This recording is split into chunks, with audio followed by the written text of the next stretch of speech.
ነጋን ዋሁን ደጫላ ከኑ በርባችሱ ሚዞ መከሲ ከን አርጉዳፍ ከኑ ገርጋሩ ዋንቴፍ ሰላም ከምንም በላይ የሚያስፈልገን እንዲህ ያለ ልማት እንዲኖር ነው። ሰላምን አስቀድሞ ማውራትና መሞከር ያስፈልጋል። ይዞን ቢያንስ ባለፉት 30ና 40 ዓመታት እንደምታውቁት የተሟላ ሰላም አግኝቶ ልማቱን ብቻ ማሰብ አልቻለም።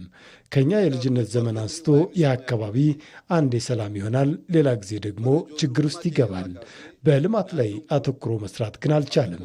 ከዚህ ችግር ተላቆ በሙሉ ልብና ሐሳብ ልማት ላይ ለመግባት ስለ ሰላም ለማውራት ቦታው ይሄ ነው። ህዝባችን ትልቅ ነው። ተፈጥሮም በሰፊው ያደለው ስለሆነ እንዲጠቀም ማድረግ ያስፈልጋል። ያ ሳይሆን ቀርቶ ህዝብ ችግር ላይ እንዲወድቅ ለማድረግ የሚጥር አካል ግን መሆን የለብንም።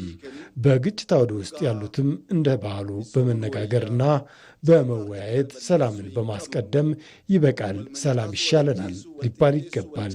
ያገኘነውን ይህን ዕድል ማበላሸት የለብንም። እርስ በራስ መገዳደልና መጠፋፋት ይበቃል ብለን የማናስቆማቸው ከሆነ አሁን ያየነውን ልማት ማስቀጠልና ማስፋት አይቻልም። ይህ ጅምር ነው። ህዝባችን ብዙ ምኞት ያለው ነው። ብዙ ገና ይፈልጋል። ይህን ጅምር ለማስፋት ሰላምን ማጽናት ይገባል። ሰላም ሲደፈርስም መወያየትና በእርቅ መፍታት ባህላችን ስለሆነም ጭምር ትኩረት ተሰጥቶ መፍታት አስፈላጊ ነው።